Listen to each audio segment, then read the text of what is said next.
कुछ ऐसे इंग्लिश के शब्द हैं जो हमेशा एयरपोर्ट पे एरोप्लेन के अंदर यूज होते हैं, जिनका मतलब हमें पता होना बहुत ही ज्यादा जरूरी है। अगर हमें उनका मतलब नहीं पता होगा तो हो सकता है कि कुछ जानकारी हमसे मिस हो जाए या फिर कुछ हमें ऐसी बातें ना पता चले जिनके बारे में हमें पता होना जरूरी है। तो आज इस वीडियो में हम बात करेंगे कि वो कौन से 50 ऐसे इंग्लिश के शब्द हैं, अगर जिनकी जानकारी हमें पता होती है, जिनका मतलब हमें पता होता है, तो हमारी यात्रा जो है बहुत ही आसान हो जाएगी और हम अपनी हवाई यात्रा को एंजॉय करेंगे। तो चलिए शुरुआत करते हैं। सबसे पहले नंबर 1 तो एयरप्लेन से स्टार्ट करते हैं। जिस भी एरोप्लेन में हम जाने वाले हैं उसको एयरप्लेन बोलते हैं। तो ये तो हो गया नंबर 1। नंबर 2 पे आता है वेब चेक इन। आजकल क्या होता है, हमें घर से ही वेब चेक इन करना होता है। मतलब हम वेब चेक इन का मतलब होता है कि जब हमने टिकट खरीद ली, टिकट खरीदने का मतलब तो है कि हम एक हवाई यात्रा करना चाहते हैं और उसके हमने पैसे दे दिए। पर जब हम वेब चेक इन कर देते हैं तो इसका मतलब हमने एयरलाइन को ये कंफर्म कर दिया कि हम पक्का ही उड़ने वाले हैं। क्योंकि अगर हम वेब चेकिंग, अगर अब गाइडलाइंस बदलती रहती है, कई बार ऐसे भी होता है कि आपने आखिर के अगर 45 मिनट्स रह गए और वेब चेकिंग नहीं किया तो जो एयरलाइन है उसको पूरा हक होता है कि वो टिकट आपकी किसी और को बेच दे।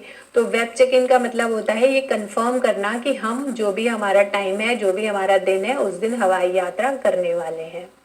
नंबर 3 पे आता है आईडी कार्ड या फिर पासपोर्ट। अगर हम इंडिया से एक जगह से दूसरी जगह में ट्रैवल कर रहे हैं तब तो हमें कोई भी गवर्नमेंट फोटो आइडेंटिफिकेशन कार्ड चाहिए होता है, जो कि एक आधार कार्ड हो सकता है या लाइसेंस हो सकता है या फिर हमारा पैन कार्ड हो सकता है।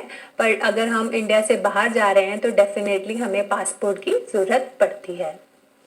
नंबर 4 पे आता है टर्मिनल। जैसे कि जो बड़े सिटीज होते हैं, जैसे दिल्ली हो गया, मुंबई हो गया, तो ये इतने बड़े सिटी हैं कि अगर सारे लोग एक ही जगह से एरोप्लेन में उड़ने लगेंगे तो बहुत ही ज्यादा कंजेस्टेड हो जाएगा और इतने सारे एरोप्लेन रखने के लिए जगह भी नहीं होती। तो जब कोई सिटी या फिर कोई शहर बहुत बड़ा होता है, जैसे कि दिल्ली है, तो उसके अंदर अलग अलग टर्मिनल होते हैं। जैसे अगर आप दिल्ली में बात करें तो डोमेस्टिक टर्मिनल है, T2 टर्मिनल है, T1 टर्मिनल है। इसका मतलब है जब आपको टिकट मिलेगी तो वहां पे ये देख बहुत जरूरी है देखना कि आपका टर्मिनल कौन सा है। अगर आप किसी भी बड़े शहर से जा रहे हैं, जो छोटे शहर होते हैं जहाँ पे ट्रैफिक बहुत ज़्यादा नहीं होता, वहाँ पे ज़्यादातर एक ही टर्मिनल होता है। पर जो भी बड़े शहर होते हैं वो आप अपनी टिकट पे ज़रूर चेक कर लीजिए कि आपकी टिकट के ऊपर कौन सा टर्मिनल दिया हुआ है। उसके बाद नंबर 5 पे आता है ट्रॉली। ट्रॉली तो आजकल हम मॉल में यूज ही करते हैं। ज़्यादातर इंडिया में ये ट्रॉली जो है वो फ्री की होती है, पर अगर आप यूएसए में जाते हैं या फिर दूसरी किसी कंट्री में जाते हैं, वहाँ पे कई बार ट्रॉली जो है चार्जेबल होती हैं, तो आपको कुछ पैसे देने पड़ते हैं ट्रॉली को यूज़ करने के लिए। पर इंडिया में हर जगह ही ट्रॉली फ्री ऑफ कॉस्ट होती है। नंबर 6 पे आता है डिपार्चर। डिपार्चर का मतलब होता है जब हम जाने वाले हैं, मतलब कहाँ हम जा रहे हैं। जैसे अगर किसी की दिल्ली से बैंगलोर की फ्लाइट है तो वो फ्लाइट जो है कहाँ को डिपार्चर कर रही है, बैंगलोर को। तो अगर आप टैक्सी में आते हैं, कैब में आते हैं या फिर आपको कोई छोड़ने आता है तो आपको डिपार्चर गेट पे जाना है अगर आप फ्लाइट को पकड़ने वाले हैं। नंबर 7 पे आता है एयरलाइन काउंटर। अब इंडिया में बहुत सारी एयरलाइन है, इंडिगो है, विस्तारा है, एयर इंडिया है। तो अलग अलग एयरलाइन के अलग अलग काउंटर होते हैं। तो जब आप ट्रैवल करते हैं तो आपको ये पता होना चाहिए कि आपकी एयरलाइन कौन सी है। तो जो भी आपकी एयरलाइन का काउंटर होगा आपको वहीं से अपना बोर्डिंग पास मिलेगा, जिसके बारे में हम आगे बात करेंगे। नंबर 8, अब हम जब एयरलाइन काउंटर के ऊपर जाते हैं, अब हमारे पास बैग होता है, उसको हम बोलते हैं लगेज। जिस बैग को हमें जमा कराना होता है तो उसको बोलते हैं चेकिंग बैग या फिर लगेज बैग। तो हम एयरलाइन काउंटर पे ऊपर जाते हैं, वहां पे हमें बोर्डिंग पास मिलता है। आजकल हम बोर्डिंग पास जो है खुद भी अपने घर से प्रिंट कर सकते हैं, पर जब हमें बैग जमा कराना है तो फिर हमें एयरलाइन काउंटर के अंदर जाना होता है। वो हमारे बोर्डिंग पास के ऊपर स्टैंप लगा देते हैं, ये उसमें नंबर लिखा होता है स्कैनर से कि हमारा बैग कौन सा है, जिससे कि जब हम एयरपोर्ट पे उतरते हैं तो हम अपने बैग को क्लेम कर सकते हैं इन केस अगर वो बैग मिसप्लेस हो जाता है तो।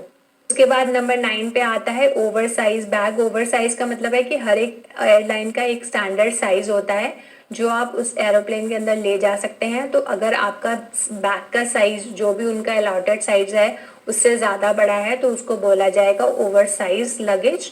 और उसके बाद आता है ओवरवेट लगेज। ओवरवेट का मतलब है कि अगर कोई एयरलाइन 15 किलो अलाउ कर रही है और आपके बैग का जो वेट है वो 20 किलो है, तो इसका मतलब वो बैग जो है ओवरवेट है।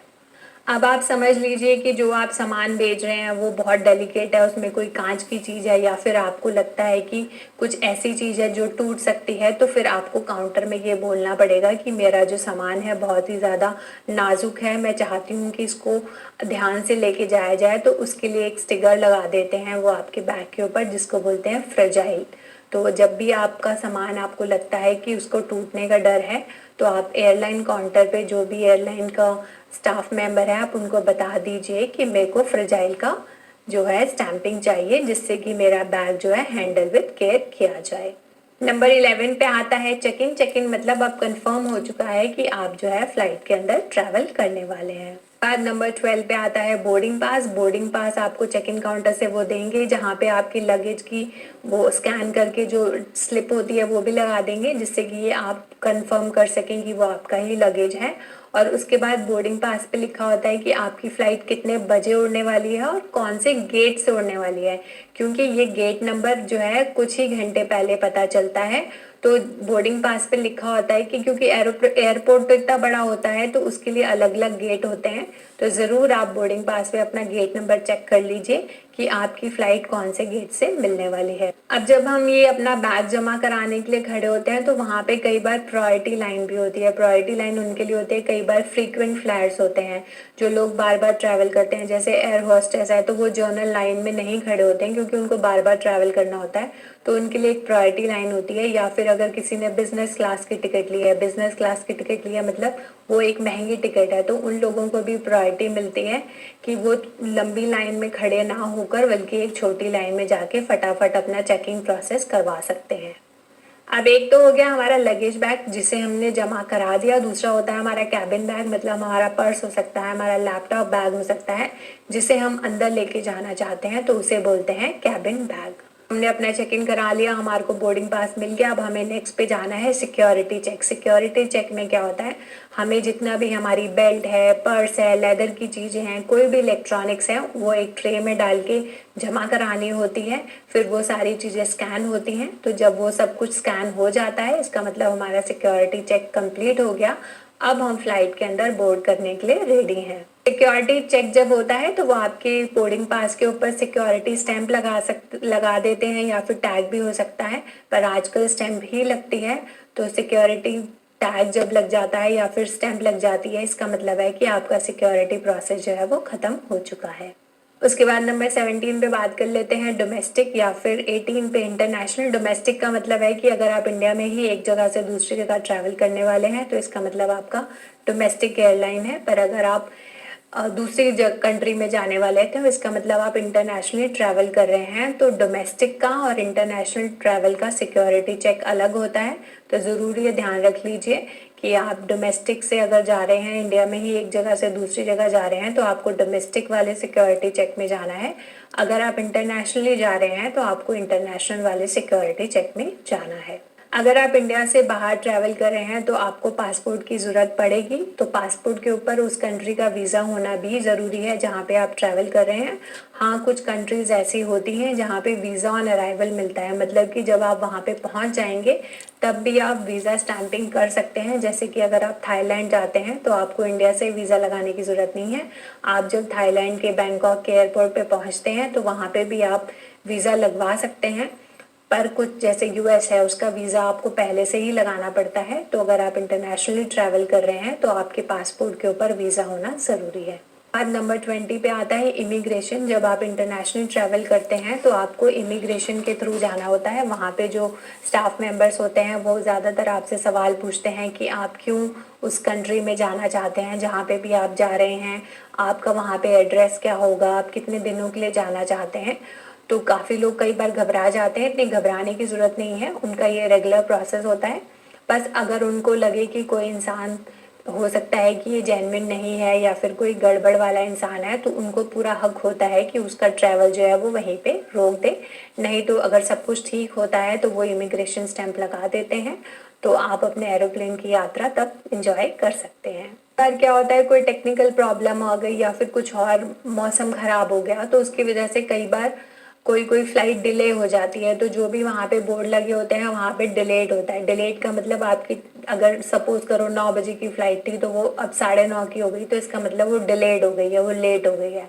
और अगर वहाँ पे बोर्ड के ऊपर ऑन टाइम लिखा हुआ है तो इसका मतलब जो भी आपकी फ्लाइट का टाइम था वो उतने बजे ही उड़ने वाली है। अगर फिर से आप इंटरनेशनली ट्रैवल कर रहे हैं तो वहाँ पे जब आप सिक्योरिटी चेक क्रॉस कर लेते हैं तो बहुत सारी शॉप आती हैं। तो इंटरनेशनली अगर हम ट्रैवल करते हैं तो उनको बोलते हैं ड्यूटी फ्री शॉप। तो वहाँ पे जैसे कैबिन बैग में एक लिमिटेड अमाउंट ऑफ बैग ही हम ले जा सकते हैं, पर जो भी आप सामान ड्यूटी फ्री से खरीदते हैं वो आपको अलाउड होता है एरोप्लेन के अंदर ले जाना।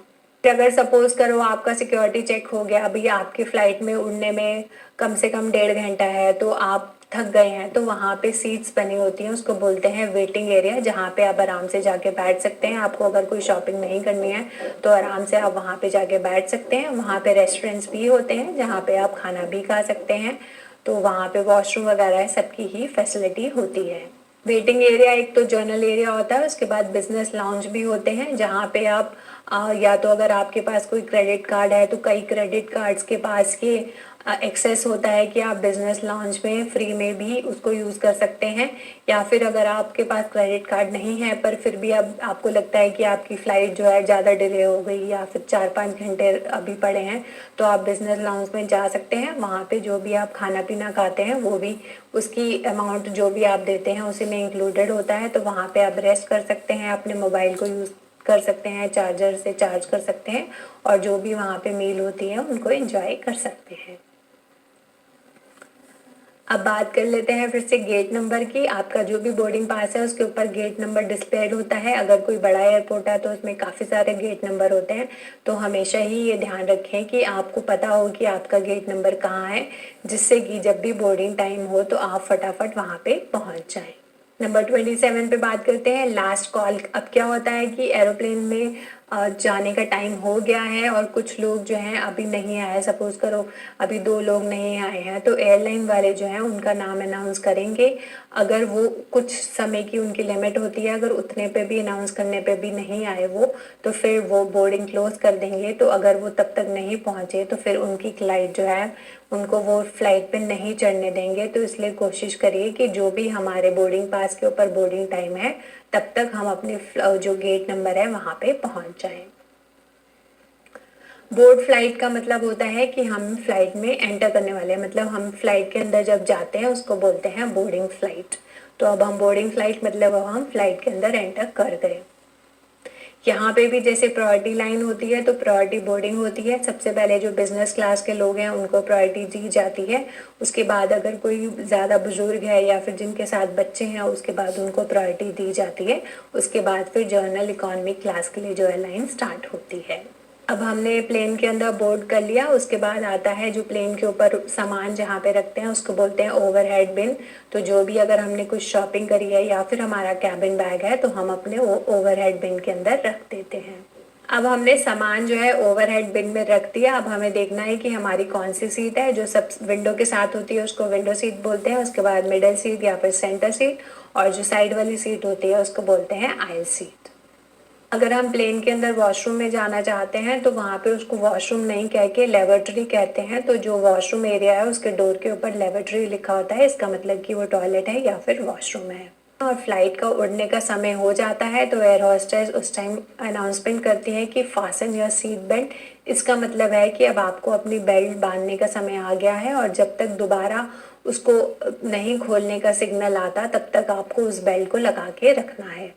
ये सारी चीज़ें हमें फ़्लाइट सेफ्टी अनाउंसमेंट में बताई जाती हैं, जहाँ पे हमें बताया जाता है कि हमें बेल्ट को कैसे बांधना है, अगर कोई इमरजेंसी आती है तो कौन से स्टेप्स हैं जिन्हें हमें लेना है, और साथ के साथ ये भी बताया जाता है कि हमें ट्रैवल करने में कितने टाइम लगेगा और वहाँ का टेम्परेचर कितना है और जहाँ से हम ट्रैवल कर रहे हैं वहाँ का जो है टेम्परेचर कितना है। और ये सारे लोग जो इन चीज़ों को बताते हैं उनको कैबिन क्रू भी कह सकते हैं, उनको फ्लाइट अटेंडेंट भी कह सकते हैं, या फिर जो फीमेल होती हैं उनको एयर होस्टेस कहते हैं। और जो प्लेन को चलाते हैं उनको कहते हैं पायलट, या फिर कई जगह उनको कैप्टन भी कहते हैं। और एक साथ में होता है को पायलट। को पायलट का मतलब होता है कि अगर पायलट को अगर कुछ थोड़ी देर के लिए अगर रिलैक्स करना है या फिर उसको वॉशरूम जाना है या फिर वो कुछ और कर रहा है, तो को पायलट की रिस्पॉन्सिबिलिटी होती है उस फ्लाइट का ध्यान रखना। तो कोई भी फ्लाइट के अंदर एक पायलट होता है, साथ में एक को पायलट होता है। उसके बाद जब हम एरोप्लेन उड़ने लग जाता है तो कई बार अनाउंसमेंट होती है कि आप फ्लाइट के अंदर एंटरटेनमेंट यूज़ कर सकते हैं। तो इसका मतलब है कि अगर आपकी फ़्लाइट के अंदर स्क्रीन लगी है तो आप वो स्क्रीन चला के देख सकते हैं, या फिर अगर उसके अंदर म्यूज़िक लगा है तो आप म्यूज़िक जो है उसको एंजॉय कर सकते हैं। कई बार क्या होता है, एरोप्लेन उड़ रहा होता है तो अचानक से ऐसे शेक करने लग जाता है, तो वो शेक को बोलते हैं टर्बुलेंस। टर्बुलेंस कई बार अगर वेदर ख़राब हो जाए उसकी वजह से आ जाती है, या फिर एरोप्लेन कोई अचानक से स्पीड बढ़ जाए या फिर कम हो जाए तो कई बार एरोप्लेन के अंदर टर्बुलेंस आ जाती है। तो कैप्टन हमेशा अनाउंस करता है कि हम अभी टर्बुलेंस को एक्सपीरियंस कर रहे हैं, तो इसका मतलब है कि थोड़ा शेक ही होगा, तो आप अपनी जो है सीट बेल्ट लगा के रखिए। उसके बाद नेक्स्ट आता है मोशन सिकनेस। टर्बुलेंस के कारण कई लोगों को मोशन सिकनेस भी हो सकती है, मतलब कि एरोप्लेन उड़ रहा है तो उनको चक्कर आ रहे हैं या फिर कईयों को वॉमिटिंग फीलिंग भी आती है। तो जो आपकी सीट के आगे एक जगह बनी होती है उसके अंदर पेपर बैग्स होते हैं, अगर किसी को वॉमिट आती है तो वो पेपर बैग इसलिए आते हैं कि आप उन बैग के अंदर वॉमिटिंग कर सकें। उसके बाद नेक्स्ट आता है अपग्रेड। मतलब कई बार अगर हमने एक इकोनॉमी क्लास की टिकट ली है और हमें लग रहा है इकोनॉमी क्लास में क्या होता है, लेग स्पेस थोड़ी कम होती है, मतलब कि आप लेग को ज़्यादा खोल के नहीं बैठ सकते। तो अगर हम अपनी टिकट को अपग्रेड करना चाहते हैं तो हम उसी वक्त कुछ चार्जेस अमाउंट दे के अपनी टिकट को अपग्रेड कर सकते हैं। उसके बाद नेक्स्ट वर्ड है गैली। गैली वो जगह होती है जहाँ पे एयर होस्टेस खड़े होते हैं, जहाँ पे उन्होंने अपना सामान रखा होता है। अगर खाना मिलने वाला है तो खाना होता है वहाँ पे, या फिर इमरजेंसी से रिलेटेड कोई भी चीज़ें होती हैं, वो सारी चीज़ें जो हैं गैली में पड़ी होती हैं। नंबर 43 पे आता है कॉकपिट। कॉकपिट मतलब वो जगह जहाँ पे कैप्टन या फिर पायलट बैठता है, जहाँ पे वो एरोप्लेन का पूरा कंट्रोल सिस्टम होता है। लैंडिंग। लैंडिंग का मतलब होता है कि अब एरोप्लेन अपनी डेस्टिनेशन पे उस जगह पे पहुंचने वाला है जहाँ पे हम जा रहे हैं, तो अब एरोप्लेन नीचे उतरने के लिए तैयार है। इसका मतलब कि वो लैंडिंग करने के लिए तैयार है। अगर आप इंटरनेशनल ट्रैवल करते हैं तो आपको कुछ फॉरेन की करेंसी भी चाहिए। अगर आप सपोज करो यूएस जा रहे हैं तो आपके पास यूएस डॉलर भी होने चाहिए, तो वहाँ पे फॉरेक्स मिलता है एयरपोर्ट के ऊपर ही। तो आपको इंडिया के पैसे कन्वर्ट करा के यूएस के पैसों में अगर चेंज करना है तो उसको बोलते हैं करेंसी चेंज या फिर फॉरेक्स। अब हमारा एरोप्लेन जो है वो लैंड कर गया तो हम जाएंगे। अब हमें अपने सामान को लेना है तो उसको बोलते हैं बैगेज क्लेम, मतलब कि हमें अपना जो सामान हमने जमा कराया था उसे लेना है। तो एरोप्लेन के अंदर अनाउंसमेंट होती है कि आपका बैगेज जो है इस बेल्ट पे आएगा या फिर इस कन्वेयर पे आएगा। कन्वेयर या बेल्ट वो जगह होती है जहाँ पे आपका बैग आने वाला है, तो वो आपको उसका नंबर बता देंगे, तो आपको वहाँ से जाके अपना सामान लेना होगा। अगर आप इंडिया से बाहर जाके वापस इंडिया में आते हैं तो आपको कस्टम ड्यूटी काउंटर पे भी जाना होता है कि आपको दिखाना होता है कि आप फॉरेन से क्या क्या सामान लाए हैं। अगर उस पर कुछ कस्टम लगना होगा तो आपको कस्टम ड्यूटी देनी होगी, नहीं तो एक ग्रीन चैनल होता है, आप ये डिक्लेयर कर रहे हैं या फिर ये कंफर्म कर रहे हैं कि आपके पास कुछ ऐसा नहीं है जिसके बारे में आप कस्टम दें, तो आप डायरेक्टली ग्रीन चैनल से जा सकते हैं। स्टॉप ओवर या ले ओवर का मतलब है, सपोज करो आपको यूएसए जाना है तो आपकी फ़्लाइट जो है लंदन में रुकेगी, तो इसका मतलब है कि आपका ले ओवर जो है फ़्लाइट का लंदन में है, वो कुछ घंटे लंदन में वेट करेगी। दूसरे कुछ पैसेंजर होंगे जो लंदन में ही उतर जाएंगे और कुछ लोग होंगे जो वहाँ से कंटिन्यू ही करेंगे, तो वो कुछ घंटे का जो ले ओवर होता है या फिर स्टॉप होता है उसको बोलते हैं स्टॉप ओवर। और फाइनली जब आप अपनी डेस्टिनेशन पे पहुंच जाते हैं, इसका मतलब है अराइवल, आप वहां पहुंच गए जहां पे आपको जाना है। तो जो अब आपको लेने आने वाले हैं उनको अराइवल गेट के ऊपर जाना है। तो अगर कोई कैब होती है या फिर आपके कोई रिश्तेदार हैं तो इसका मतलब है कि वो अराइवल गेट के ऊपर आने वाले हैं। तो दोस्तों ये थे 50 ऐसे शब्द जो हम कोई भी हवाई यात्रा करते हैं या फिर ट्रैवल करते हैं तो हमारे बहुत ही काम आते हैं, और अगर हमें इनका मतलब पता हो तो हमारी हवाई यात्रा काफ़ी ज़्यादा आसान हो जाती है। उम्मीद करती हूँ कि इस वीडियो से आपको मदद मिलेगी और आपकी हवाई यात्रा बहुत ही सुखद रहेगी। International social media Patel Prahlad बे।